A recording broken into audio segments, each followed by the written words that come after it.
What's going on, Knuckleheads? GCam Gaming here with another LEGO Legacy Heroes Unboxed video for you. And today's the big one that you've all been waiting for. We're going to talk about the brick notes and the Q&A with the devs for Update 9. So I'm going to use the brick notes as kind of an outline and then kind of go into some of the stuff we talked about in the Q&A. And then I have some other specific questions I asked them about in the Q&A. And we'll just get right into it. So, hey everyone, I have some good news to share, and it's about the upcoming Update 9. Hold on. Are you ready for such a challenge? Because this update is all about a power increase and competition to get you excited. Corncob Guy and Super Wrestler are finally getting their things together and becoming playable. We will also take the opportunity to rebalance the Collectible Heroes faction. The more, the better. The new Brick Pace event is coming for everyone who wants to farm collectible heroes. So right then and there, that's a little bit to unpack. Let's first talk about Corncob Guy and Super Wrestler. I was very vocal when I found out that there was just going to be 2 new minifigs in this update. I was upset because I really couldn't fathom what else they were putting in this update. Now they threw in some surprises that we'll get into, which I'm pretty excited about. But here's what they laid out for us, the basics of what we should expect. An update every 2 months, and every 2 months we will get 2 new minifigures farmable in the game. But a little bonus thing is we're going to get 2 new minifigures revealed that'll be in the coming soon. So you know how we had Corncob Guy and Super Wrestler in the coming soon with Update 8? Well, now they're going to be farmable in Update 9, and there's going to be 2 new minifigures that will be in the coming soon. So I kind of like that, right? Because they're at least adding them to the game. I don't necessarily, I'm okay that maybe there's not 4 farmable minifigures, but there is technically 4 minifigures now that are been added to the game by this team. I like it. I like where that's going. And don't expect more. It's 2 minifigures max. They just don't have the manpower, guys. And you know, it's sad to say, but they are really doing the best they can with that, and they don't have the manpower to handle that. So let's talk a little bit about Corncob Guy and Super Wrestler. I got some of their animations, which you'll be seeing all over the screen right now. We also got to take a look at their moveset artwork. So I don't know anything about their moves. What I do know is that Corncob is an attacker and Super Wrestler is a tank. And they kept referring to the costume faction as the costumed meta, which I was very inquisitive about because now that meta is going to consist of 4 attackers and a tank. So not really sure as to how that's going to work, you know, as a meta team. But this is what we do know is the other 3 costume figures are all getting reworks / buffs. There's going to be 8 reworks and buffs for the collectible minifigure faction. They didn't tell us who they were. I'm gonna say I would probably assume all the collectibles except Yeti, Yuppie, Highwayman, and probably Spooky Girl are probably the ones that are not getting reworked. I think all the rest of them are probably going to get buffed up in some type of way, which I'm pretty excited for. But the big ones are obviously gonna be that costume faction. They're really pushing this costume faction on us with these 2 new minifigures. And the reworks for Chicken Suit Guy, who's the April minifig, by the way, Hot Dog Man, and Cactus Girl. I've been farming them. I would start farming them now because obviously you're going to see that there is a brick pace coming that will involve farming collectible minifigures. I don't know if it's going to involve using them, but it's definitely going to involve collectible minifigures. So we know that there's going to be 8 reworks. We know that Corncob Guy is an attacker. Wrestler is a tank, and we asked about the costume faction in particular. What was going to make them, right? Like, Pirates have counter and disarm, Castle has not dying ever, Spooky has buff reversal. So their big thing was disables, and I was like, disables? You mean disarm? They're like, no, disables. It's a broad term. Stuns, disarms, what was it? Passive block, things like that are going to stop minifigures from doing other things. So expect that in their rework. I think Cactus Girl has got to have some sort of disarm in her rework. Clumsy is another one. So I think that the chicken suit guy is going to definitely be, his ultimate especially, is going to be a big part of this team. And I'm expecting chicken suit guy to have a great buff. Now, how he's going to get that buff, right? Because his kit is actually already pretty solid. Like, what are they really going to add to this kit? I don't know. But what I am expecting is some sort of a stat buff that is going to come for him. And we're going to talk about in a couple of minutes how that stat buff is going to come about. But I also mentioned to them, I said, listen, you keep calling this team the meta. What are we supposed to play them with? Like, are we getting a reworked Lego house? Do we just throw them on Magisto's tower? And they said, oh no, the Lego house set is getting a buff. So start farming up your Lego house. Get ready, y'all, because the costume / collectible team is coming. I have no idea of what their viability is going to be. I only know what they're going to be about. I know there's 2 brand new minifigures and 3 buffs. So you're going to have 4 attackers. Again, unless a Super Wrestler has a way to heal, it's really, really hard to have a team that doesn't have healing. So I'm not exactly too sure how that's going to work with that costume team. But you know what? I'll leave it to the devs to develop. And let's see what they come up with. I voiced that concern to them that I felt like this is really not going to be a balanced team. This is not going to be a meta. Maybe the Lego house is going to involve healing somehow. I don't really know how that is going to work. What they also told us, and I know everyone's been asking, both of the new minifigures are going to be farmable in the new Brick Pace event. And they are going to have their own nodes, plus they'll be in the shop, right?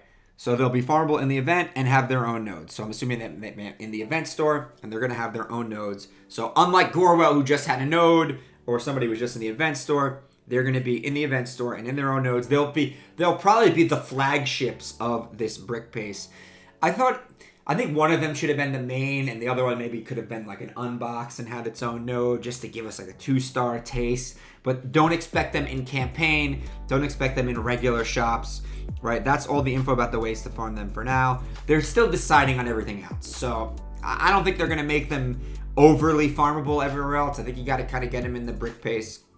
And we'll see just how good they are, right? We'll have good reviews coming before that Brick Pace. I can't tell you when that Brick Pace is coming, but what I can tell you is the update is scheduled for April 27th. That's right, April 27th. You heard it here on GKM Gaming. April 27th will be the tentative date of the update. Let's go back into the brick notes. The update will bring another power boost to your heroes. Now you will be able to collect Gear 7 items and update your gear to level 8. Yikes! Another gear grind. I don't know if that's good, but let's get into it. All right, so one thing that they mentioned to us is they don't want the gear grind to be, right? They said overall, if gear grind is bad, it's boring. They're looking into new ways to achieve gear and looking into old ways. So basically, they're looking in like gear that you can get from different game modes, gear in different shops. We talked about will it require all Gear 7 pieces to get to level 8? They said no, it's not going to be that bad. So that's really good to know. They said that they're still working on, kind of balancing out how the new gear is going to work. We asked them specifically about apples, right? And they said apples are going to be more farmable. They're in the process. So there's new possible ways for you to get apples, including shops, any existing shops. But they said firstly, the arena shop. So I guess we should expect apples and other expensive gear to be in the arena shop, which is great because I've farmed everything out of the arena anyway. So it will be nice to get some usable gear in the arena shop. They also said challenges, campaign nodes, and events, and et cetera, et cetera. So there will be more ways to get apples. They're probably going to get a node in the campaign. So feel good that the apple grind is probably coming to an end, and there'll be a new grind, another type of apple, right? They're not going to require, like I said, all Gear 7 pieces. So what I asked was, is this going to be a way to kind of buff figures that need stat buffs? I'm looking at you, Officer Primo, and I'm looking at you, Chicken Suit Guy. And they said, yes, it should bring stat buffs to figures who really need it. So I'm expecting Gear 8 to really give Chicken Suit Guy that much needed boost up to get him to that like 3,500 to 4,000 attack power maybe. Granted, I'm probably wrong. I'll probably have like, 1850 or something terrible. But I would hope that that's going to make that figure that much stronger, right? Because I like that he's an early game figure and he tails off. But like, okay, now we're getting into the late game. Can we make him a late game figure, right? With Gear 8. I hope so. Officer Primo really needs all the help that they can get. There's going to be other tons of different ways that we can get lots of gear. I'm hoping that it's not as much of a drab grind as Gear 7 has been. Someone had mentioned, hey, maybe you can just put those hard node farms, those gear that you can only farm 6 times a day, right, in a hard node. Maybe we could put those in the shop, and that'll make things a lot easier, because they are really slowing down our gear grinding, so to speak. But yeah, that's some really good news about Gear 8. I was a little hesitant at first because I hate just like the drab grind, but it's good to know there's going to be new things in the shop and that there'll be usable or high-level gear pieces that'll be available in the shop, giving us something else to spend our currency on. We've been spending it, so we're not necessarily getting a ton of new minifigures to spend it on, but hey, here's some new gear, and you could use all that currency you've been hoarding. Here's what you can use it for, and you don't need to hoard anymore, because now you can actively use this gear to get your characters to the highest possible level. Back to the brick notes. Guild chat will be way cooler too. Need help from your guild with a specific hero you don't have? Say no more. You can ask your guild members to share the heroes in the chat. Up on the screen right now, you are going to see a little mini clip they sent us of how this is going to work. I think it's really cool. You could choose up to 3 heroes that you want to request your guild mates to share. I like that. It'll definitely help those guilds that are not necessarily using Discord a lot. I know I don't go on my guild's Discord much. It's a lot of non-Lego Legacy stuff sometimes. They're in their chats, and then it's just like there's so many Discords. It's like I don't go in that Discord much just to chat, because I'm always on the main Lego Legacy one or my own Discord. You can follow my Discord in the description below, by the way. BT Dubs, go click that, join Discord, become a knucklehead. Shameless plug done. But yeah, the guild chat, it seems like a neat little feature. Again, I said, this doesn't really do much for me. It wasn't something that I necessarily wanted, but it's cool and it's neat. So I'm happy about that. We also talked about a gear share possibly coming, where you can share gear within your guild, and that was something that they said they are definitely considering, and it is possible for update 10. So the next update after this one, we might see gear sharing coming into the game. And the last thing from the brick notes, let's get into this part. Let's scroll down a little bit. Finally, the dessert. Yes, this much work deserves a nice dessert. Ask Super Wrestler. I love that they included him in that. We present to you the tournament, and it's the whole new game mode. The tournament. And it's the whole new game mode with lots of competition and intense battles. Tournaments will have a limited number of participants to boost that competition feeling and skill. We aim to create a challenging but fair competition, so the matchmaking system will be focused on players of similar power level. Your roster of heroes is absolutely beneficial and will increase your chance to score a winning position in the tournament.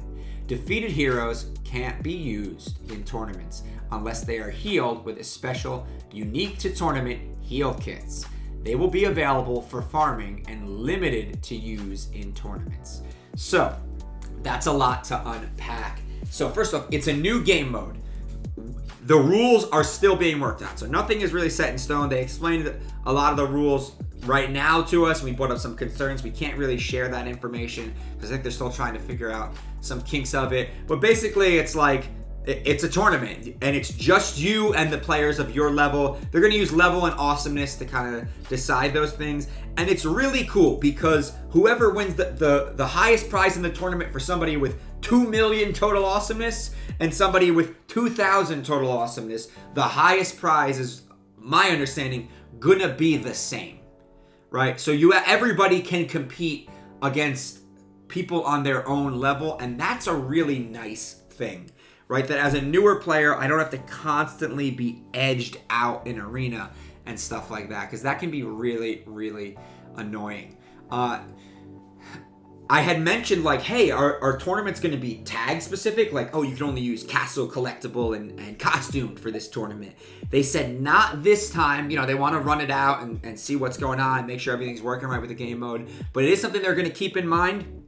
It's something that a lot of people in the content creator chat seem to think was a really good idea. Like, I would love to have a tournament like, all right, this week you could only use Ninjago, Spooky, Pirates, right? The big three, right? And then this week it's like, Costume, City, and Techie, right? So now it's like you're really benefiting from having lots of different teams. That's not going to be on the launch for this update. It is something they're going to consider, and I really hope that they add that, because that, I think, is going to make a big difference. So I brought up a big concern. I said, you know, what's going to be the difference of tournament and arena, of what's going to stop me from just facing 50 Magistos Tower teams, because we all know it's going to happen. So it finally came out. Magistos Tower is getting a nerf, right? So at first they're like, we're taking it out of the game, April Fools.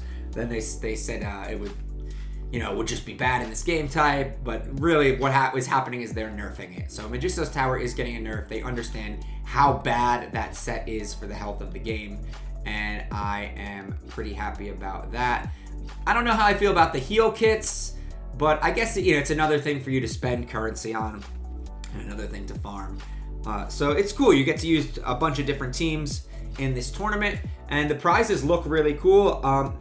What you're seeing on the screen is just what it would look like. So basically you're going to go to your arena place in Piptown, and there'll be two options: arena and tournament. Don't pay attention to there's no Magisto prize. Magisto is just there as a placeholder. Do not get your panties in a bunch about that. The cool thing is there's going to be no timers, and points are earned for each victory. The better you perform in tournament battles, the more points you get. So obviously, like, you're going to get more points for a gold than you will for a bronze. So you power up your heroes to get those golden cups and win awesome rewards to become the tournament champion. So listen, you sweep through everyone with all golds, you are probably going to win your tournament and get the top prize. And I think that is really cool. I'm super excited for these tournaments. It's the game mode that the game needed, right? And they snuck it in, right? They said, hey, here's a new game mode. We didn't want to tell anybody about it, and we gave them an earful. We said, listen, you should have teased this. They're like, well, we didn't want to tease it and overpromise. And we kind of gave them like, hey, just say we're working on a new game mode. Maybe update 9, but we're working on it. We're actively, this is what we are working on, a new game mode, right? It's not overpromising just to say this is what we're doing. We're going to try for update 9, no promises. Right, but and just tell us, like, it's something or it's a little something. I don't know. Maybe we're asking for a little too much. Maybe we're not. Some other things that I had asked about from your questions, my knuckleheads. Do they plan to add new chapters in the campaign in the future? And yes, they said campaign chapters being added is something that they are considering. Obviously not for this new update. No changes to the master events for this update. No Primo nodes, no Woo nodes, no Ghost nodes, no Slimer nodes, no nothing. There was a lot. We only had a 1 hour Q&A. Didn't really get a chance to ask them about any other reworks. Didn't get a chance to really ask them too much about the Imperial event. I apologize for that. I don't know who's being reworked from collectibles.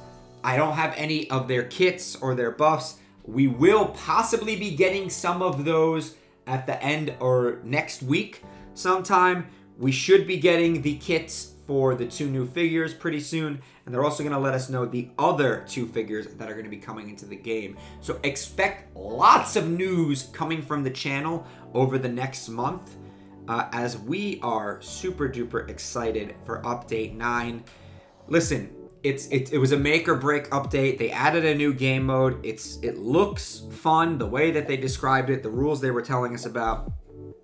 I like that they said these are the working rules right now. We gave them a lot of feedback on it, and hopefully they take a lot of that. I would love to see tournaments go to a place where it's like, all right, this week is the costume tournament, and this week is the techie tournament, or like something like that, so that, you know, another game mode where I can get big prizes, where I have to use all of the different teams that I can get, right? We'll reward people for having big, diverse rosters. It's going to just help the health of the game in general, right? Right now, this game is, I'm going to farm one team, and it's going to be Pirates, and then maybe from there, I'll get Ninjago, and as long as I'm getting my Magisto's Tower, I'll be fine, right? This is something that can help the health of the game and make it a much better game, and put us in a much, much better place. Well, that's pretty much all I got for you today, Knuckleheads. Just remember to smash that like button, hit that subscribe button, ding that little bell for some notifications, and as always, remember to knuckle up.